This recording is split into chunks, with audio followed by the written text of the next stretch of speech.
Today's a huge day, ladies and gentlemen, as we have the final vote on the Genesis Act, which is essentially set to change money forever. Meanwhile, the general population of the world have no idea that this is even taking place. But money as we know it is evolving and coming on chain. And with this piece of legislation, that is a major move in the right direction. And we already see major retails like Amazon, Walmart, Uber, so on and so forth, actually look to embrace stablecoins on the back end of this legislation, which means we're moving to a world where payments are essentially going from the kind of traditional financial world and how that works to an on-chain public DLT world, which is huge for the cryptocurrencies that are going to enable this. And I've always said this, and I truly mean it, there's never been a better time to be in the cryptocurrency space. And people don't believe me because of the lackluster price action that we're currently experiencing due to external forces. You know, there's a lot going on in the world. But truly, if you look at where crypto's at, it's at this inflection point. And actually, more broadly than that, and we've spoken about this topic quite a bit now, the traditional financial world is at this inflection point also. The kind of world's monetary system is, or fiscal system is also at an inflection point. And that's been highlighted by Jerome Powell mentioning Brennan Woods and also Christine Lagarde. We did a video on that on Friday, which is well worth a watch. So we're going to start the video off there. Welcome back, everyone, for another daily market update where we don't just tackle the realms of the crypto space, but the markets more broadly. We'll start things off on what's happening today. Then we're going to talk about the ramifications of it, look at some news about Amazon and Walmart, obviously Spotify, Uber, so on and so forth. Everybody who's anybody is going to look to embrace this technology, crypto, essentially, which is the rails that the new form of money being stable coins are ran upon. And the reason being is because it's, quite frankly, cheaper. And it's more efficient, so on and so forth. I want to sort of look at a comment from Sergey Nazarov, who's the CEO or the co-founder of Chainlink. Chainlink doesn't really have a CEO. Chainlink is a crypto that's so slept on, it's comical. Because if you understand the way the world is going and the role that Chainlink is going to play in enabling that world, it really amazes me that not that many people are interested. And I think that's a good thing for us that are. And then we're going to talk about some UK news. Brian Armstrong has been in the UK meeting with policymakers. Again, this is following the FCA, which is our SEC equivalent here in the UK. I'm currently in Europe, though, at the moment. And they've actually lifted the ban on crypto ETNs to support UK growth and competitiveness. I can't wait for ETNs. If you buy an ETN, you get a better price on your crypto. That sounds crazy, but you actually do because the spreads and the fees on exchanges are insane. It's actually robbery when you look at it. So we will be reporting on that. I want to remind people that we have the Fed decision tomorrow, the rate decision. They're not going to do anything with rates, which is interesting. They're willing to cut them under the prior president, not this one, despite inflation being significantly lower than it was on with the prior president.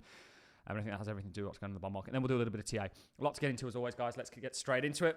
Allincrypto, great person to follow. Ex-Fox business individual. She's now got her own thing going on with Crypto America. Do go and give her a follow. The new final passage vote on the Genius Act will take place tomorrow at 4:30 p.m. Now that, I believe, is Washington time. That equates to, I think it starts at about 10 p.m. UK time, 11 p.m. ET time, or not ET time, sorry, EU time. We may be streaming that. If it's streamable, we may not be. So do watch out for that. We'll let you guys know. At 4:30 p.m., the Senate is expected to proceed to 2 roll call votes on the following. If cloture is invoked, confirmation of Executive Calendar 98 Olivia Trusty to be the member of the Federal Communications Commission for the remainder of the term, expiring June 30th, 2025, and passage of call on the Genius Act as amended.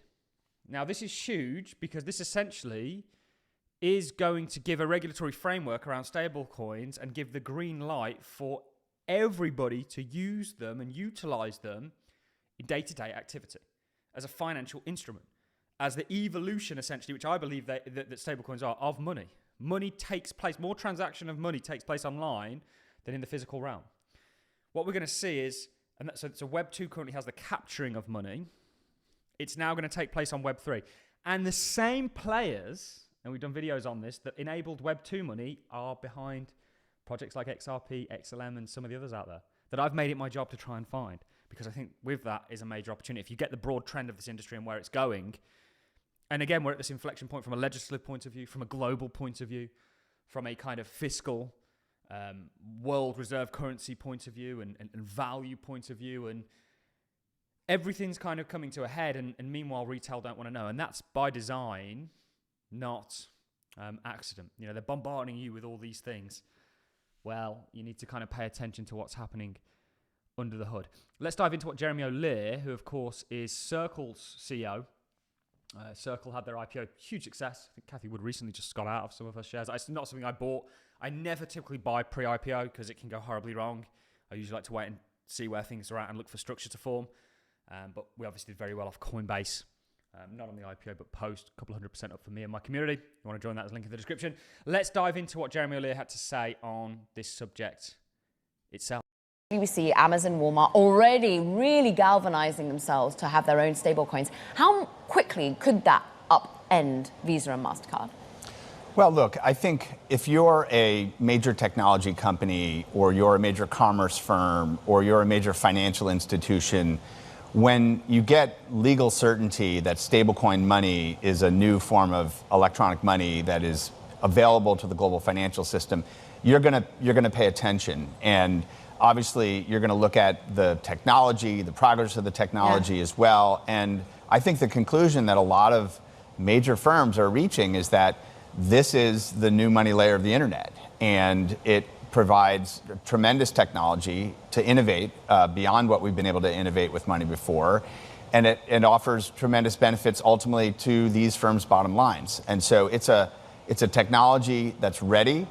And it's, you know, a technology with the Genius Act, which you referred to, I think, which gets the legal certainty to really utilize this at scale. And so from my perspective, first of all, it's not surprising at all. And I think it's a tremendous opportunity as the world connects to this new form of currency on the internet. Is it not surprising at all because they're coming to you to help build the infrastructure layer? How much would USDC or indeed what Circle does be what Amazon and Walmart eventually adopt? Well, we see tremendous opportunities to collaborate with major technology firms, major payments companies, major financial institutions, and we already do. We work with some of the biggest household names. Today is a big day, whether people realize it or not. You know, this is going to set in motion the evolution of money. There was Jeremy O'Leary essentially confirming that. And we know that all the banks are looking to embrace this. You know, just the other day on the 13th of June, Amazon and Walmart are essentially looking to or going over their own stablecoin issuance or looking to adopt one if that's not the case on the back end of the Genius Act, which is really coming to a head today. Spotify unveils support for stablecoin payments, so on and so forth. I mean, I don't think people realize the gravity of the situation that's taking place. I think people are fatigued. I see it every day in the comment section. Why has this not happened yet? Why, you know, things don't happen overnight. You've got to be patient. Innovations like this take time. But we're at a good point and we're seeing consistent progression, and we show that on a daily basis here, of course, on the channel. Also to mention Uber, just the other day, you know, they've released a study of using stablecoins to lower costs, and the CEO saying he's very interested in it. Sergey Nazarov chiming in on this, obviously on the back end of what's taking place today. This is from the 17th of June, which happens to be today. Stablecoin regulations in the US will kick off a wave of new stablecoins in the US and all over the world. They will all need proof of reserves and cross-chain connectivity to be used as a source of payments for the growing digital asset economy and tokenized funds. Chainlink is the only platform that provides proof of reserve and cross-chain connectivity in one system. So I don't want to read the whole thing. I just want to highlight Chainlink's brilliant positioning in this innovation that's taking place, and people really do sleep on Link. We need to get more content out on it. Let's move on to a little bit of UK news. This is from Brian Armstrong, CEO of Coinbase. Great to be in London today to meet with policymakers on how the UK can position itself competitively in the global race for crypto. This is a pivotal moment. Hopefully the UK sees this opportunity to solidify its position as a global leader in crypto. Bullish on Britain. I am certainly not bullish on Britain as somebody that lives in Britain and is British. And I, as much as I would love crypto adoption in the UK, I actually think we've got far more pressing matters in the UK that need to be dealt with. I always find it bitter when I get positive news about Britain. like this as it relates to what I do for a living, because it kind of, I think it's more of a negative situation than a positive one. Generally, the thing is, in relation to this, there is clearly things going on relating to crypto and their embrace of it, because the FCA has indeed lifted bans on crypto ETNs to support UK growth and competitiveness. This is great because up until this point, you couldn't actually buy a crypto. ETN is essentially just an ETF or an ETP in Europe. Different places have it's an exchange traded note, different ways of doing things. And this is a big step because this essentially could mean you could buy it in like your stocks and shares ISA or something, which would be, or give you great tax benefits. I mean, you get a lower cost in regards to getting involved in crypto, so on and so forth. It just takes away the self-custody side of things, which is actually a con, I think, for some people. It's a pro for somebody like me that's native, but for people that don't know how to do that sort of stuff is potentially a bit of a con. So lots of things going on, lots of positivity in the crypto space. We've got legislation in the US, we've got potential legislation in the UK, we've got everybody who's anybody, governments, nations, companies, retailers, whatever it may be, all setting their face towards the cryptocurrency industry. The only people that perhaps aren't is retail. And that's sad because, again, the big guy wins and the little guy loses out. And that's what we're here to try and avoid. Let's also talk about what's taking place today, or tomorrow, I should say. It's Tuesday today. Calm down, Rupert. Fed rate decision.